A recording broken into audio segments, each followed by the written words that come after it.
함께 할 말씀은 신명기 4장 9절 말씀입니다. 신명기 4장 9절 말씀.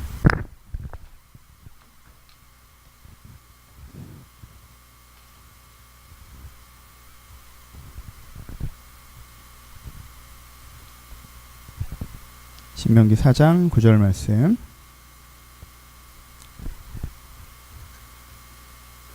조선대 송서봐, 나 물 한 잔만 줄래? 고마워요. 4장 9절 말씀 함께 읽겠습니다. 시작. 오직 너는 스스로 상가며 내 마음을 힘써 지키라. 그리하여 내 눈으로 본 그 일을 잊어버리지 말라. 내가 생존하는 날 동안에 그 일들이 내 마음에 떠나지 않도록 조심하라. 너는 그 일들을 내 아들들과 내 자손들에게 알게 하라. 아멘. 감사합니다.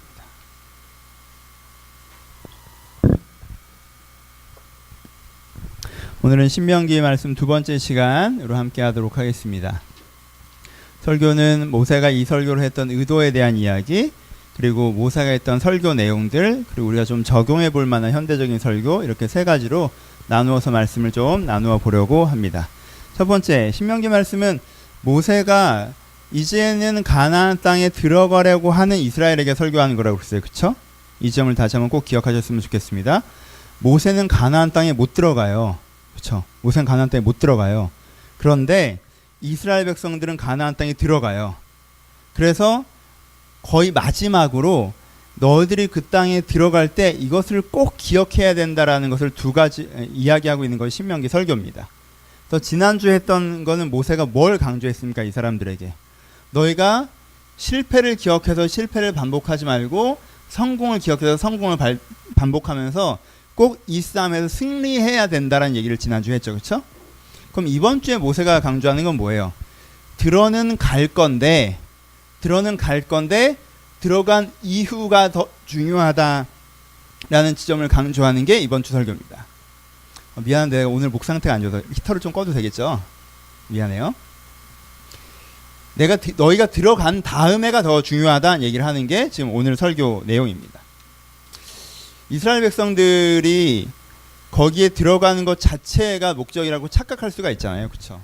근데 생각해 보세요.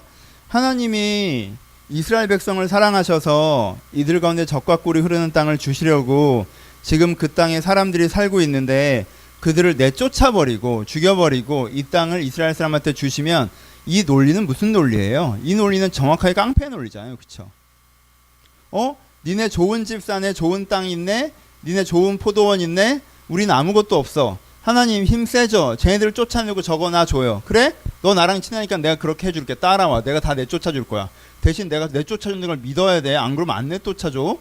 믿어요. 그러니까 내쫓아주고 그 땅을 줬다라고 하면 이건 뭐예요? 이건 폭력 집단이죠. 그렇죠? 억울하기 짝이 없는 일 아닙니까? 근데 이 전쟁의 핵심은 뭐라고 그랬어요? 이 전쟁의 핵심은 이런 전쟁입니까? 아니죠. 가나안 사람들 자체가 문제인 게 이 전쟁의 출발점이라고 하나님은 그러셨어요. 가나안 사람들이 어떻게 문제였어요? 대표 사건은 뭐를 얘기하십니까? 제가 말할 때마다 불편하지만 자기의 아들을 불태워 점을 치는 사람들이라고 표현하죠. 그렇죠?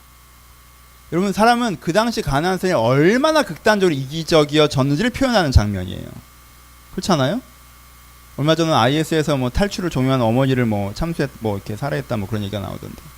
그걸 볼 때 뭔가 선을 심하게 넘어갔구나 하는 생각이 들잖아요.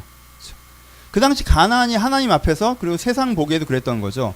사람이 얼마나 이기적이 됐길래 자기의 내일이 궁금한 거 하나, 혹은 자기 내일 더 좋은 일이 생기기 위해서 자기 내일을 바꾸려고 자기 아들을 불태워서 드렸단 말이에요. 이건 대표 사건이고, 그 대표 사건으로 볼 수 있는 그 나라 문화라는 게 어떤 문화예요? 극단적인 이기심, 극단적인 성공주의, 인간에 대한 인간인식의 배제, 사람을 사람으로 보지 않고 성공과 힘의 논리가 작용하던 사회가 가나안 사회였단 말이에요. 그것을 그 사회에서 사람들이 어떻게 됐겠습니까? 여러분, 그 사회는요, 한국 사회도 지금 그래서 욕하는 거잖아요. 그 사회는 겉보기는 화려해도요, 속에선 사람이 죽어나가는 사회예요. 그렇죠? 그러니까 하나님께서 무슨 얘기를 하는 거예요? 너희들 이런 식으로 계속하면 가만두지 않겠다고 한 거예요. 그래서 하나님께서 그 전쟁을 하시면서 무조건 다 너희도 죽였으니까 너희도 죽어봐라 그러셨습니까? 아니에요. 그 전쟁이 시작된 순간에서도요, 여리고에서 여자 하나가 이제까지 방탕한 삶을 대표적으로 살았던 창기인 여자 하나가 맞아 우리가 잘못됐던 거야 저게 맞아라고 하면 그 여자는 구원받았어요. 근데 끝까지 자기들이 잘했다고 생각하고 끝까지 이 방식을 고수하니까 그 땅을 하나님께서 전쟁으로 멸하신 거예요. 전쟁이 벌어진 그 순간까지도 그들은 기회인 거예요. 그렇죠? 이게 지금 가나안 정복 전쟁의 핵심입니다. 그런데 만약에 이스라엘 사람들이 들어간 다음에 전쟁에 승리한 다음에 가나안 사람들의 문화를 배운다면 나도 재밌는 게 좋아, 나도 신나는 게 좋아, 나도 화려한 게 좋아라고 해서 가나안 문화를 배운다면 그것은 성공입니까? 실패입니까? 그건 그 전쟁에서 패배죠. 그렇죠? 하나님의 실패라는 거예요. 그러면 그들도 어떻게 되겠어요? 그들도 멸망당하겠죠. 그러니까 하나님한테는 지금 그 불안과 조급, 그 불안함이 있는 거예요. 그렇죠? 들어가는 거는 문제가 아니야. 들어가게 해줄 거야. 그러니까 믿고 따라와에 대해서 얘기하시죠. 근데 하나님은 지금 사실 뭐가 더 불안해요? 들어간 다음에 너희들이 하나님을 잊고 진리를 잊고 여기에 어떤 나라를 세우려고 했었는지도 잊어버리고 도둑놈들처럼 남의 좋은 거 내가 얻었으니 이제 내가 풍족하게 살리라 라고 한다면 그게 가장 위험하고 큰 문제라고 말씀하시는 거예요. 절대 그래서는 안 된다고 얘기하시는 거죠. 여러분 지금 이 시점에서 그 설교를 듣는 우리의 마음 가운데는 부정적인 슬픔이 많을 수밖에 없어요. 왜요? 이스라엘이 왜 망했습니까? 가나안 전투에서 패배해서 망했습니까? 아니요. 그 땅에 들어갔어요. 들어갔는데 어떻게 됐어요? 변질됐죠. 그 사람들과 똑같이 돼버렸어요. 하나님 입장에서는 기가 막힌 일이죠. 그 기가 막힘을 표현한 게 뭐예요? 이사야서고 예레미야서고 에스겔 아닙니까? 어떻게 극상품 포도를 씌웠는데 들포도가 되었느냐? 내가 하나님이 너희 가운데 은혜로 주신 땅에서 어떻게 세상을 닮아가느냐라고 얘기하는 얘기죠. 그리고 예루살렘이 멸망하는 거예요. 400년이라는 기회를 줍니다. 이것에 대해서 도전하는 게 지금 모세의 설교예요. 그렇죠? 우리는 어떤가요? 봅시다. 모세가 그것에 대한 간절함을 가지고 이들 가운데 그러니까 그렇게 변질되지 않기 위해선 세 가지를 꼭 기억하라고 오늘 설교하고 있는 거예요. 모세의 설교의 의도는 아시겠죠? 그럼 두 번째 모세의 설교의 내용을 들어가 봅시다. 모세가 너희가 이렇게 해야지 변질되지 않는다고 세 가지를 얘기합니다. 첫 번째 뭐예요? 지금 안 읽어보셨죠? 집에 가서 읽어보시면 아 십계명 얘기 다시 하는구나 라고 느껴지는 부분이 제일 많을 거예요. 근데 십계명 얘기를 많이 하는데 십계명 자체는 길게 얘기하지 않고요. 그 앞부분 첫 번째 계명에 해당되는 우상 숭배하지 말라는 얘기만 한 장 내내 합니다. 모세가 너희가 그 변질되지 않기 위해서 첫 번째 해야 되는 게 뭐다? 우상 숭배하지 않아야 된다라고 얘기합니다. 이 설교를 했었지만 좀 자세히 다시 한번 해봅시다. 우상 숭배하지 말라고 얘기하면 현대인들은 주로 뭘 생각한다? 개종을 생각하죠. 타종교로의 개종을 생각해요. 그렇죠?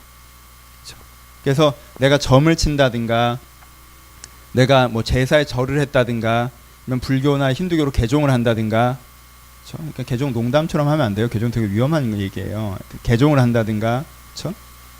그런 걸 생각하죠.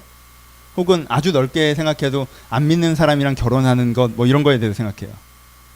여러분 우상을 숭배하지 말라라고 그 당시 이스라엘 사람들한테 모세가 얘기할 때 이스라엘 백성들이 맨 처음 떠올랐던 우상은 뭘 것 같아요? 당연히 금송아지겠죠. 그렇잖아요. 그들이 가장 최근에 숭배했던 우상이 금송아지 아니에요. 그럼 봅시다. 이스라엘 사람들이 개종해서 금송아지 섬겼습니까? 이제부터 여호와 안 섬기고 금송아지 섬기겠다고 했습니까? 아니죠. 이 설교는 여러 번 했죠. 뭐라고 그랬어요?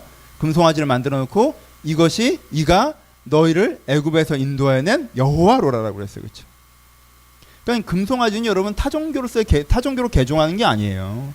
여기서 하나님께서 십계명에 우상 숭배하지 말라고 했을 때는 기독교도야 된다고 얘기하시는 게 핵심이 아니에요. 금송아지를 만들어 놓고 뭐라고 했어요? 이것이 여호와다라고 그랬어요. 무슨 뜻이에요? 그럼 우상 숭배한다는 건 무엇입니까? 그 앞구절은 항상 너를 위하여라고 나와 있어요. 너를 위하여 우상을 만들지 말고. 우상 숭배는 뭐예요?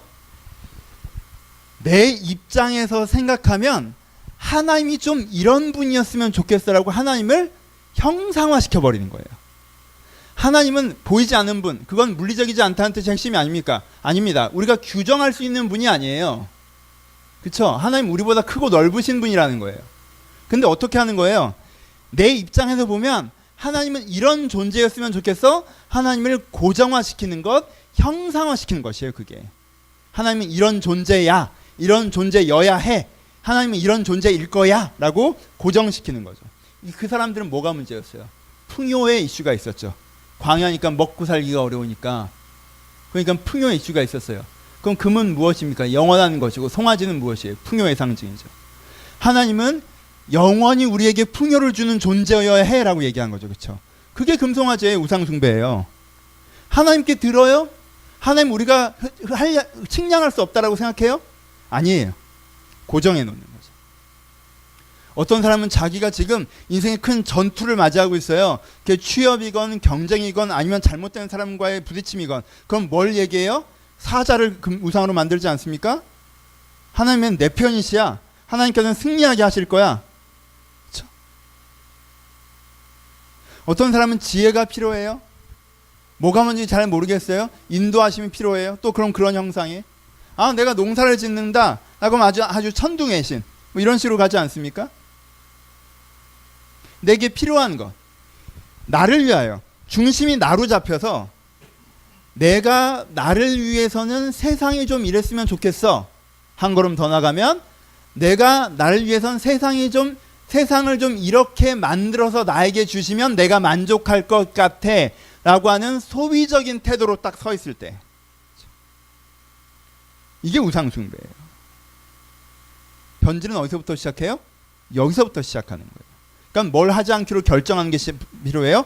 우상숭배 하지 않기로 결정하는 것부터 여러분들이 지켜진다.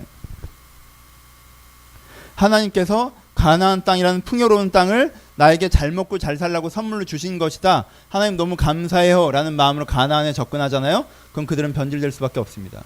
왜요? 가나안은 그런 독자점이 아니었어요. 가나안은 출발점이었어요. 어떤? 이제 여기서부터 하나님의 나라를 세우는 출발점이었죠. 하지만 그들은 하나님의 나라를 세우라고 하신 자산을 가지고 자기들이 먹고 누리는 거에 관심이 있었기 때문에 그럴 생각이 없었죠. 그때부터 이스라엘이 변질된 거죠. 그러니까 첫 단추를 잘 깨셔야 돼요. 뭘 하셔야 돼요? 우상 숭배하지 않기로 결단하십시오. 내가 세상을 소비하는 구도에 두지 마세요. 세상이 내 마음에 들어야 되는 게 아니에요. 나는 도대체 누구 마음에 드는데? 여러분 하나님 보시기에 어떻게 하나님 마음에 드는 사람이에요? 다른 사람들 마음에 되게 드는 사람이에요? 세상이 보기에 너무 마음에 드는 사람이에요? 세상이 내 마음에 들어야 된다는 대전제를 까는 거 자체가 내가 신이라는 뜻이에요. 세상이 내 마음에 들어야 되는 거예요. 나는 소비자고 심지어 생산하지도 않았는데 하나님께서 좋은 세상을 생산해서 나한테 갖다 헌물로 바쳐야 되는 개념이에요. 그건. 그래서 우상숭배라고 하는 거예요. 그걸 안 하기로 결정하셔야 돼요. 여러분 그 구도 속에 들어가면요, 난 어딜 가나 소비자잖아요.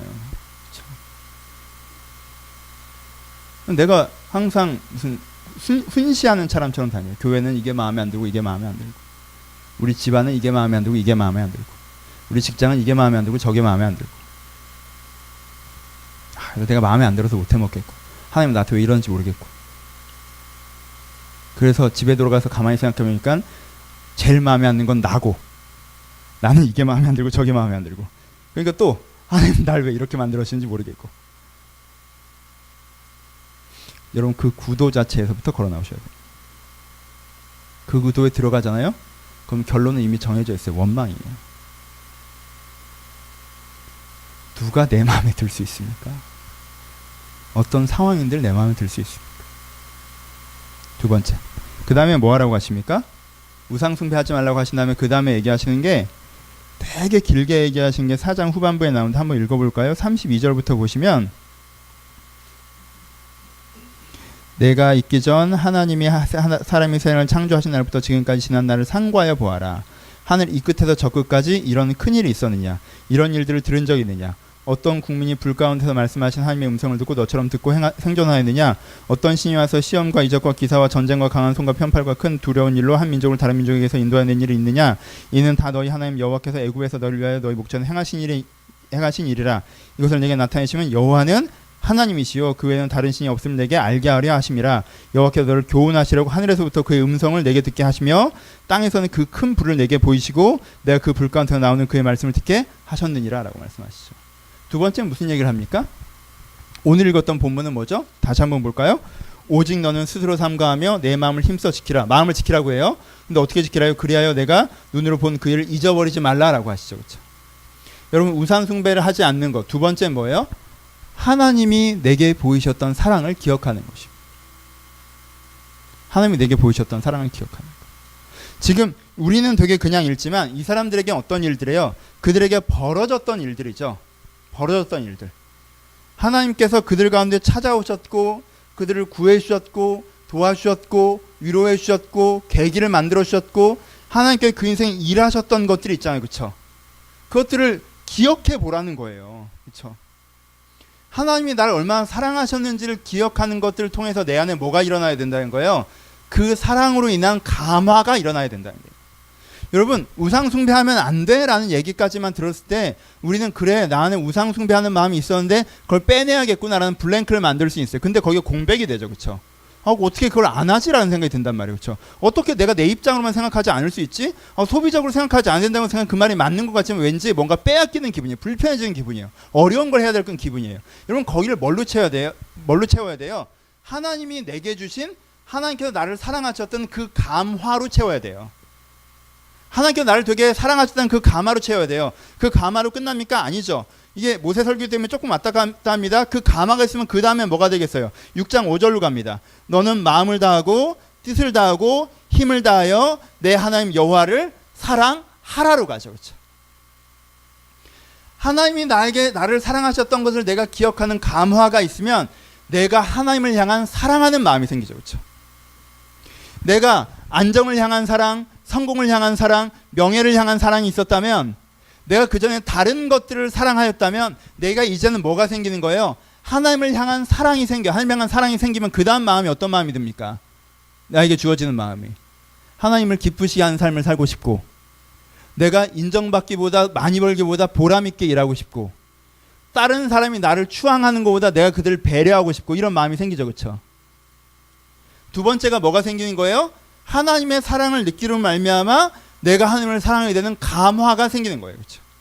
그럼 세 번째가 뭐가 된다는 거 바로 방금 얘기했던 것처럼 세 번째가 뭐예요? 십계명을 얘기하죠. 지금 모세가 십계명은 뭐라고 얘기했었어요?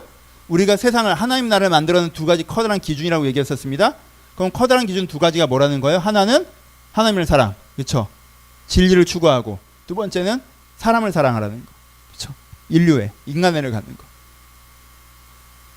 내가 세상이 내 마음에 드냐 안 드냐 어떻게든 세상을 내 마음에 들려고 만들고자 하는 삶에서 가면 내가 잊어버린 거고 변질된 거고 내가 하나님이 나를 사랑하셨음을 기억해서 내가 하나님을 사랑하게 된다면 내 안에 어떤 마음이 찾아온다는 거예요?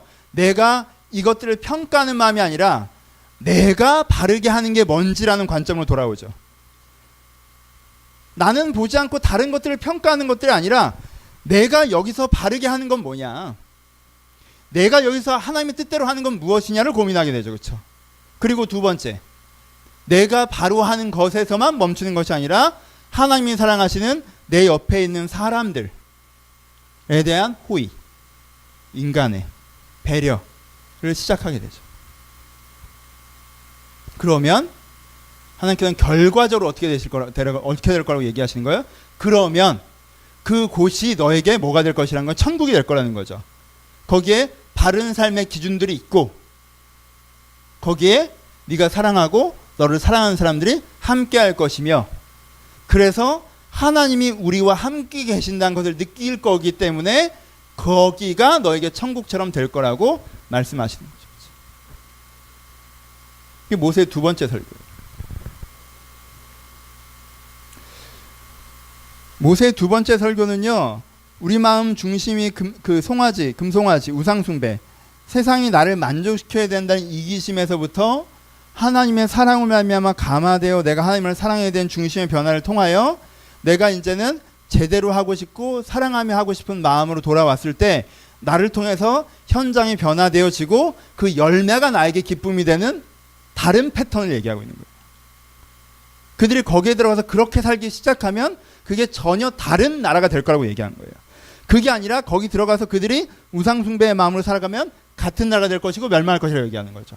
그럼 여기서 가장 핵심은 뭐겠어요? 가장 핵심은 하나님의 사랑을 기억하는 게 첫 단추가 되겠죠. 그렇죠? 그러니까 모세가 뭐라고 얘기합니까? 아까 얘기했던 6장 그 다음 구절에 내 자녀에게 내가 오늘 내게 명한 이 말씀을 너는 마음에 새기고 라고 표현해요. 여러분 뻔한 표현이지만 새긴다는 게 무엇입니까? 돌판 위에 이렇게 조각하듯이 기록하는 거죠. 그렇죠? 그게 글씨로 써놓는 것과 다르게 소리로 들어놓는 것과 다르게 내 마음에 새겨 넣어야 된다는 거예요. 항상 거기 있도록 해야 된다는 거죠. 마음에 새기고 내 자녀에게 부지런히 가르치고 집에 앉아있을 때든지 길에 갈 때든지 누워있을 때든지 일어날 때든지 이 말씀을 강론할 것이며 또 너는 또 그것을 내 손목에 메어 기로 삼고 미간에 붙여 표로 삼고 내 집 문설주와 바깥문지에 기록할지니라 라고 얘기하죠. 왜 이 얘기를 하겠어요? 세 단계를 해보니까 키포인트가 어디 있어요? 내가 하나님의 그 사랑을 기억하는 거죠. 그렇죠? 그래서 오늘 본문처럼 마음을 지키는 거예요. 내가 마음을 지켜내지 않으면 기억하지 않으면 듣지 않으면 그것들을 내가 잡아내지 않으면 내 본성은 자연스럽게 어디로 가요? 세상이 나에게 맞춰야 된다는 걸 당연시하는 이상한 논리에 빠진 우상숭배 쪽으로 가니까 내가 그것을 기억하는 말미암아 하나님의 사랑을 느끼고 하나님을 사랑하는 마음으로 가며 그 마음을 통해서 내가 바르게 하고 사랑하며 하려는 태도를 갖는 것, 이것이 여러분들이 하나님이 주신 삶의 기회에서 하나님과 함께 걸어가는 첫 단추입니다. 그렇죠? 이게 없으면 때로 기회가 와도 그 기회는 여러분들 지나가게 됩니다. 결론부로 갑시다. 세 번째, 조금 우리식으로 얘기를 해보죠. 그리고 좀 세 가지로 끊어져요. 이렇게 표현해 볼까요? 이런 문장으로 시작해 볼까요? 대한민국 사람들은 되게 학원형 솔루션에 익숙합니다. 학원형 솔루션이라는 게 뭡니까? 문제가 생기면 학원에 가는 거예요. 날 그곳에 두면 된다고 생각하는 거죠. 그렇죠? 애가 정서적으로 메마른 것 같아요. 그럼 어떻게 돼요? 피아노 학원이나 미술 학원을 보내면 되죠. 애가 공부를 못해요? 그럼 여과학원이나 수학 학원을 보내면 되는 거고. 그렇죠? 애가 창의력이 떨어져요? 집중력이 부족해요? 그러면은 뭐 레고 만들기나 아니면 논술 이런 걸 보내면 되는 거예요. 그렇죠? 학원이 되게 잘 만들어져 있는 나라예요. 그렇죠? 요즘에 보시면요, 길에 어른들도 마찬가지예요. 여러분들 뭐 하십니까? 인생에 문제가 생기면 여러분 마찬가지잖아요. 영어 공부를 하고 싶어 라고 하면 여러분 책을 먼저 사세요? 학원을 먼저 알아보세요? 학원을 먼저 알아보시죠. 그렇죠? 학원에 가는 거예요. 여러분 공무원 시험 보시려면 어딜 가시겠어요? 학원에 가실 거죠. 면접을 많이 받아야 돼요. 그럼 어떻게 하십니까, 여러분? 학원에 가시죠. 심지어는 요즘에 말 잘하게 해드립니다 이런 프랭카드도 본 적 있어요. 내가 말을 좀 못하는 것 같아요. 사교실이 떨어진 것 같아요. 그럼 거기에 가요. 심지어 연애하는 걸 가르쳐주는 뭐 10주 강좌도 있다고 제가 들었어요. 그렇죠? 가게요? 공동구매 하면 싸나? 한번 해볼까? 알아볼까요? 나도 할 수 있을 것 같은데 시작해볼까? 연애 강좌 이런 거? 말 잘하게 해드립니다 이런 거? 우리는 학원에 갑니다. 학원형 솔루션의 문제가 뭐예요? 철저하게 소비자라는 거예요. 내가 나를 거기에 갖다 놓잖아요. 그럼 그 다음에 누가 해결해 줘야 돼요? 이 강사가 해결해 줘야 되는 거예요. 내가 영어학원에 가면 어떻게 해야 돼요? 영어를 재밌게 해줘야 돼. 그리고 영어를 하고 싶은 마음을 불러일으켜 줘야 돼. 그리고 이렇게 쉬운 방법이 있었나? 라는 좋은 팁을 가르쳐 줘야 돼. 그리고 내가 매주 나올 수 있도록 관계도 만들어 줘야 돼. 예? 그리고 날 챙겨줘야 돼요. 그래서 내가 영어 학원을 갔는데도 영어를 잘 못하잖아요? 그럼 그건 누구 책임이야? 학원 책임이죠. 내 역할이 크다고 잘 생각을 안 해요. 갖다 놓으면 된다고 생각하는 거예요. 여러분 이런 학원형 솔루션에 익숙한 사람들은요, 좋은 교회를 되게 열심히 찾습니다. 여러분들 그런 분들 많으시죠? 어떤 교회가 좋은 교회냐? 건강한 교회냐? 한국 교회 문제다. 좋은 교회를 열심히 찾아서 이 교회를 찾아오신 분들도 꽤 되세요. 그냥 오신 분들도 계세요. 아시죠?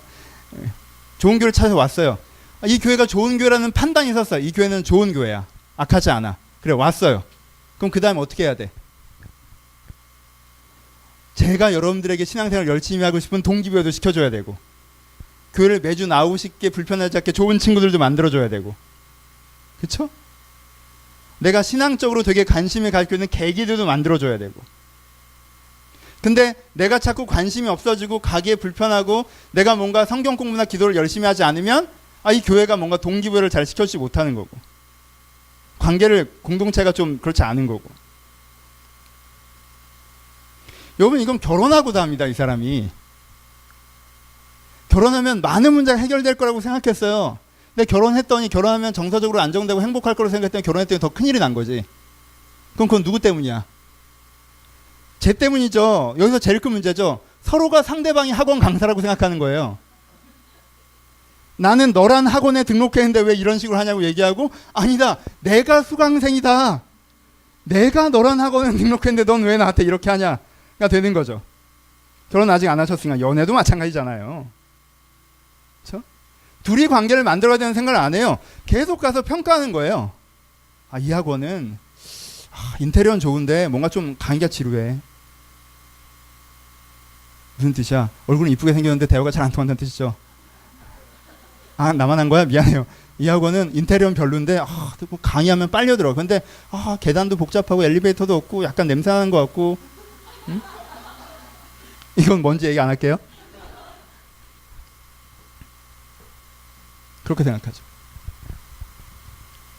학원형 솔루션.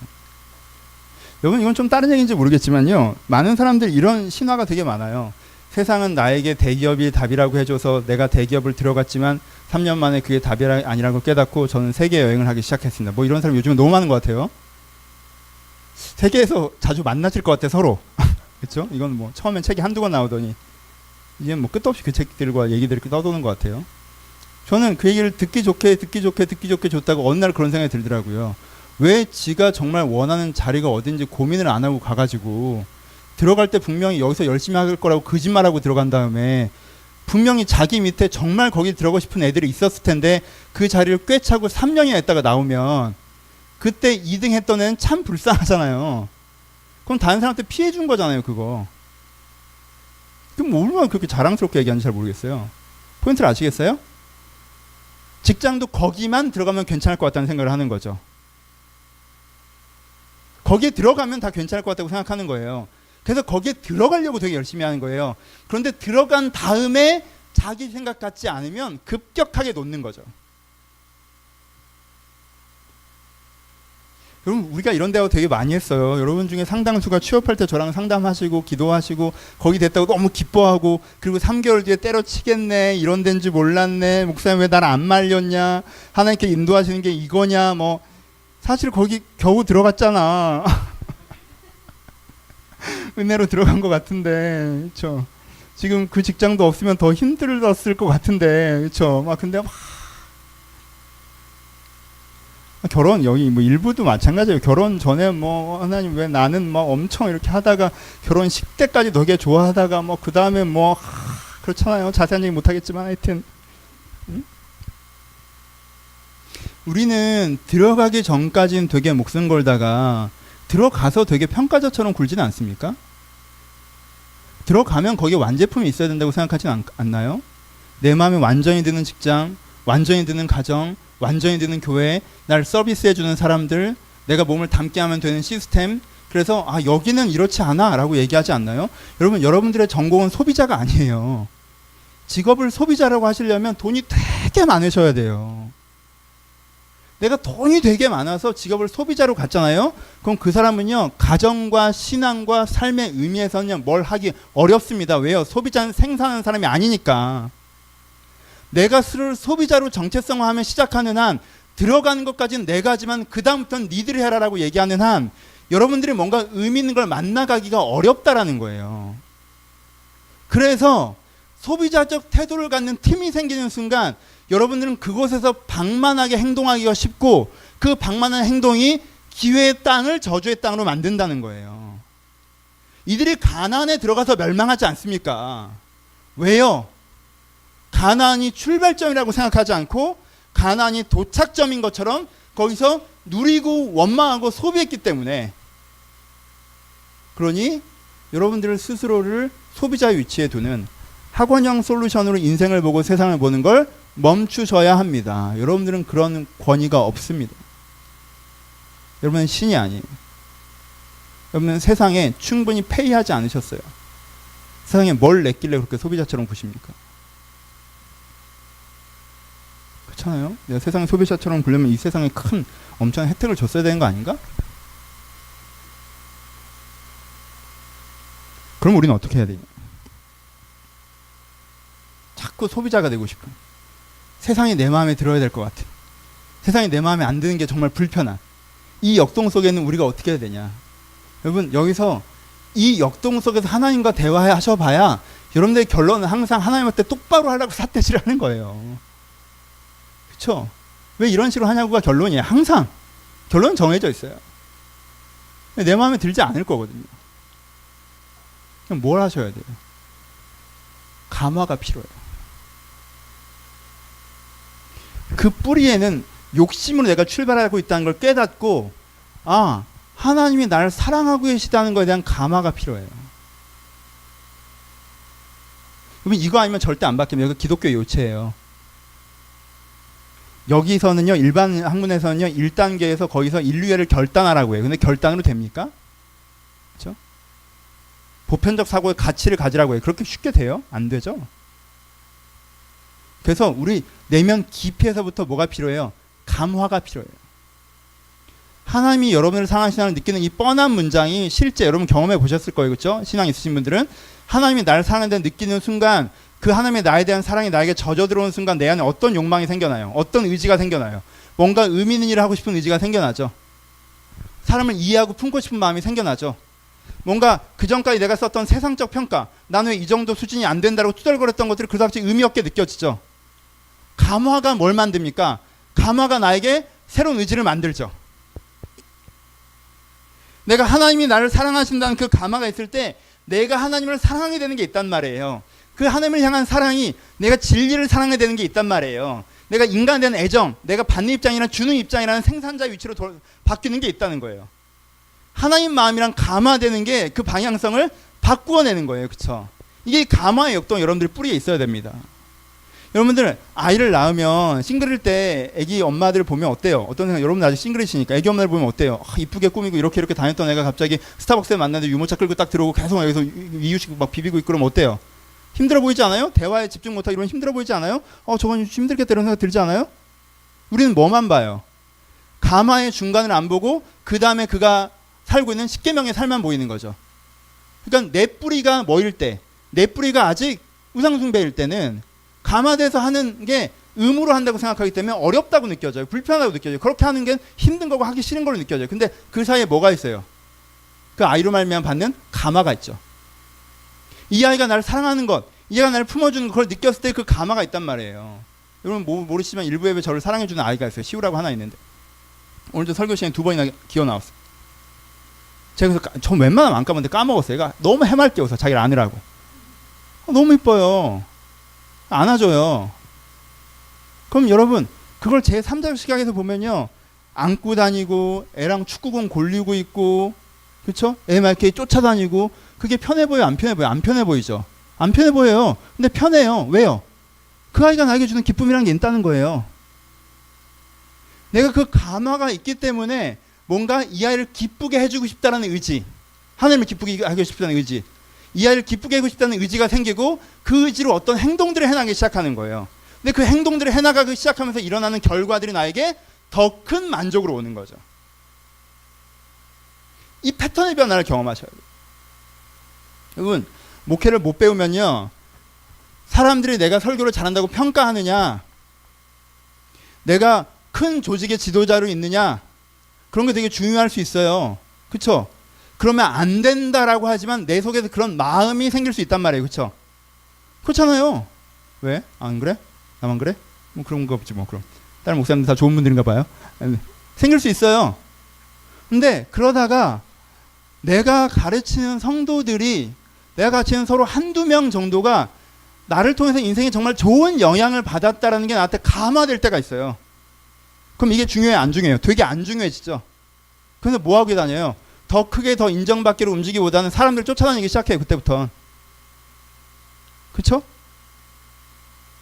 내가 이렇게 하고 있는 게 사람들은 어떨정 하나님이 되게 기뻐하시는구나라는 감화가 올 때가 있어요. 그러면 다 상관없어져요. 심지어 여러분들이 날 별로 안 좋아하는 것도 상관없어진 지점이 생겨요. 수임이 크게 웃네? 근데 우리 관계 흐름이 있는데 이럴 때 크게 웃지 마, 수임아. 있잖아요. 그런 지점이 생긴다는 거예요. 여러분, 그 은혜의 감화가 나를 다른 태도, 내가 가정에서도 저 남자가 나한테 잘해줘야 되는 데가 아니라, 미안해, 여기 결혼 안 했죠. 내가 애인한테도 저 남자가 나한테 잘해줘야 되는데, 직장에서도 저 사람들이 나를 맞춰줘야 되는데, 교회에서도 저 사람들이 나한테 맞춰줘야 되는 생각이 아니라, 하나님이 나한테 맞춰야 되는 생각이 아니라, 뭔가 맞는 게 뭐지? 난 어떻게 해야 되지? 난 저 사람들 어떻게 해야 되는 거지라는 생각의 변화로 우리를 이끈다는 거예요. 여러분, 하나님의 사랑에 감화되고 십자가의 은혜로 새롭게 되는 게 되게 종교적인 얘기인 것 같습니까? 여러분, 이건 아니에요. 그 인간의 일괄성이라는 게 있는 거예요. 인격적 일괄성. 되게 내면적인 것 같아요. 영혼에 대한 것 같아요. 내세에 대한 것 같아요. 아니에요. 그 감화는요, 내 삶에 대한 것이기도 해요. 내 지금 나를 생각하게 하고 내가 원하고 하는 나라는 인격적 일관성을 갖고 있는 사람의 역동의 중심이 바뀌는 것이라는 거예요. 지금 모세가 무엇을 얘기하는 거예요? 신명기에서 너희가 하나님을 잊어버리면 안 된다, 하나님을 잊어버리면 안 된다, 하나님을 잊어버리면 안 된다만 계속 얘기하고 있어요. 왜요? 들어가서 이 가마의 중심을 잡고 있으면 이들이 우상숭배적 가치에 물들지 않고 당연히 십계명적 가치를 추구할 것이기 때문에 그래요. 그러니까는 모세는 계속 반복적으로 하나님을 잊지 말라고 하는 거예요. 근데 우리는 하나님에 대한 정보가 있으니까 이 본문을 읽을 때 계속 난 하나님 아는데 왜 비슷한 얘기만 계속하고 앉았는지 모르겠다는 생각하고 읽고, 그리고 우상숭배하지 말라고 하니까 우리는 개종하지 않을 거니까 아무 생각 없이 있는 거예요. 그러니까 십계명이 두 번째 설교 우리한테 안 울려요. 이 모세의 두 번째 설교 우리한테 안 울린다고. 우리는 개종하지 않을 거고 하나님을 알고 있고 십계명도 지키고 있으니까 나 사람 안 죽였잖아요. 그러니까 우리한테 안 울린다고. 근데 여러분, 이 맥락을 알고 다시 한번 읽어보세요. 이게 우리 가운데 얼마나 큰 도전인지. 우리 가운데 정말 문제가 우상숭배의 역동이 내서 사라지지 않는 것, 내 안에 여전히 세상이 나를 만족시켜야 되고 나는 소비자야 된다는 생각이 끊어지지 않는 것, 이게 틀렸다고 얘기를 들어도 내 안에 그런 의지 자체, 그런 마음 자체는 절대 흐트러지지 않는 상태가 내 문제란 말이에요. 이러면 세상이 안 바뀌어요. 왜? 세상과 같잖아요. 내가 여기서 자유로워질 수 있도록, 내가 여기서 자유로워질 수 있도록 나를 인도하는 생각의 뿌리가, 그 주체가, 그 출발점이 내 욕심이 아니라 하나님의 감화일 수 있도록, 하나님이 나를 사랑하신다라고 느끼는 그 신비. 그럼 종교는 철학이 아니라 신비예요. 어느 지점에서. 그쵸? 실제적인 종교는 신비지 않습니까? 그게 아니면 여기가 철학 강좌고. 하나님이 생존해 계시고 그 하나님이 나한테 사랑해 주신다는 오는 그 감화, 그 감으로 말미암아 내가 하나님을 사랑해야 되는 거.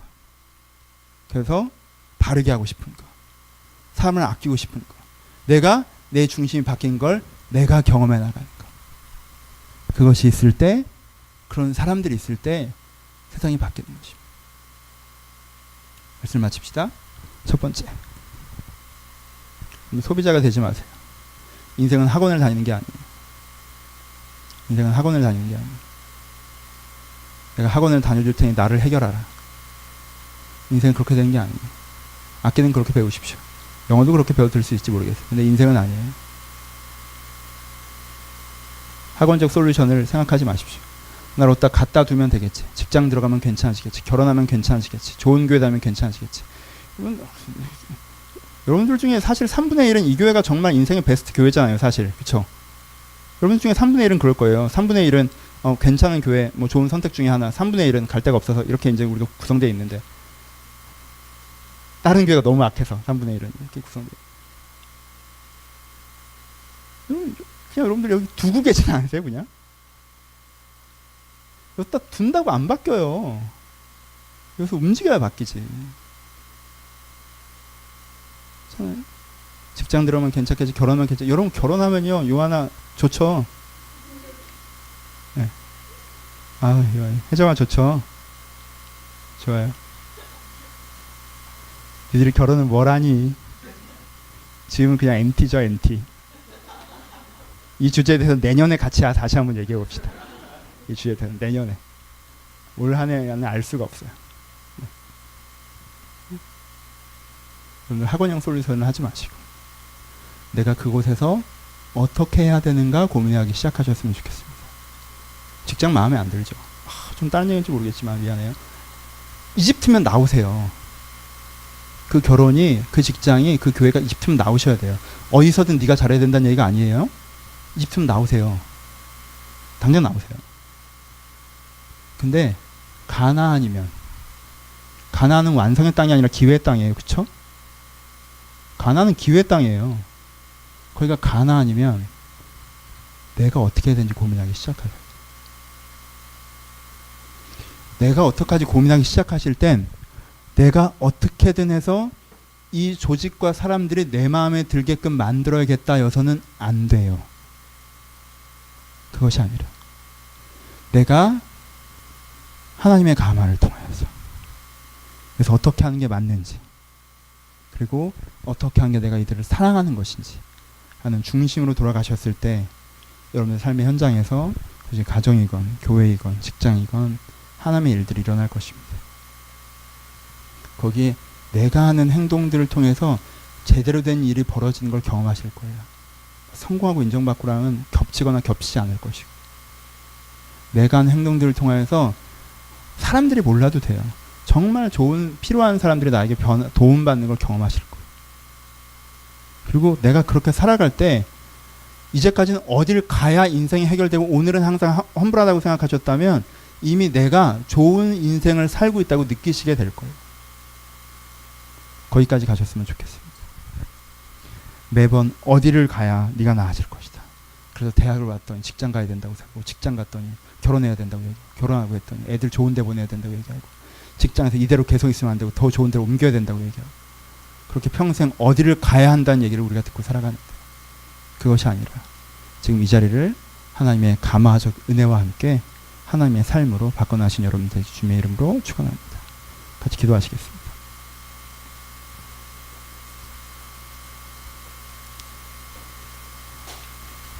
여러분 지난주 설교와 이번 주 설교의 무게의 차이가 느껴지십니까? 한 번 죽게 매달리는 건 이스라엘 백성도 했어요. 그쵸? 우리도 때로 그렇게 합니다. 한 번 죽게 매달리는 것으로 인생의 계기를 만드는 건 신앙인들의 삶에 때때로 일어나요. 근데요 이렇게 거기 들어가서 어떻게 하는지를 바꾸지 않는 한 전반적인 변화는 오지 않습니다.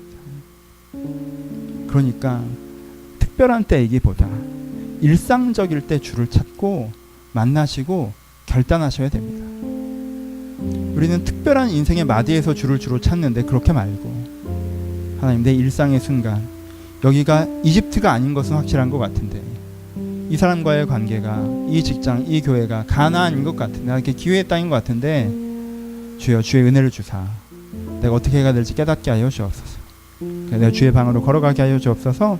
묵상하시며 고백하시며 15분 정도 함께 여러분들의 삶의 태도를 돌아보시면서 기도했으면 좋겠습니다. 기도하겠습니다.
마지막으로 한 번만 기도하고 마칠 텐데, 여러분들이 드렸던 묵상 중에 기도하시되 한 가지를 결정하십시오. 하나님, 제가 환경에 치여서 살다 보면 내가 이 우상숭배의 구조를 생각할 수밖에 없사오니 내가 하나님의 나의 사랑하심을 기억하기로 결정하게 하여 주옵소서.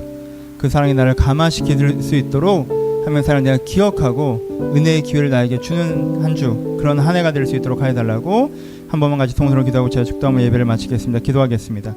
하나님 아버지, 주 각 사람이 고민하며 여기까지 왔습니다.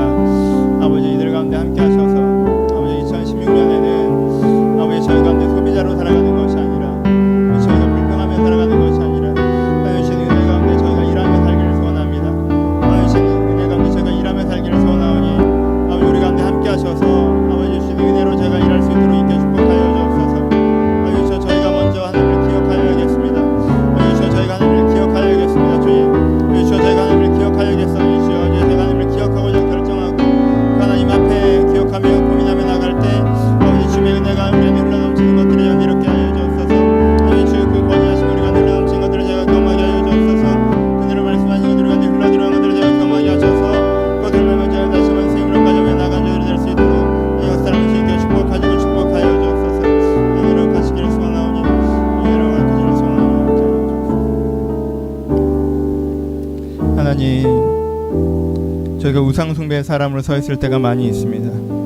세상이 나의 마음에 들어야 될 것 같고 다른 사람들이 내 말을 들어야 될 것 같고 자꾸만 나를 중심에 두고 내가 하나님이라도 됐냐, 내가 중심에 있는 걸 당연하게 생각하고 살아가고 그렇게 되지 않는 것들에 대해서 안타까워 그렇게 되지 않는 것들에서 원망했던 것들을 주여 용서하여 주옵소서.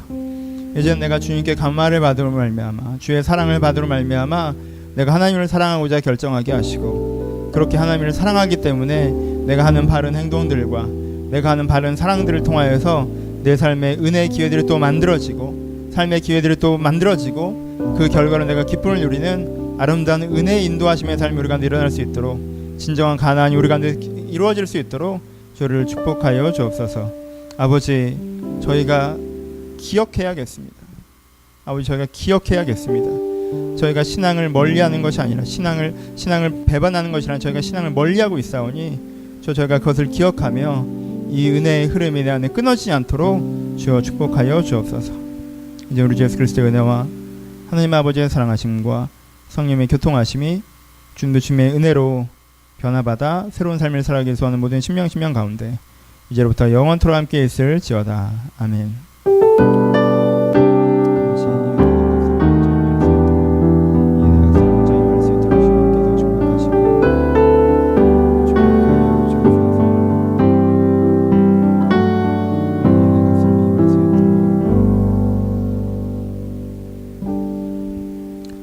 서로 주님께 감사의 박수 나누겠습니다. 감사합니다.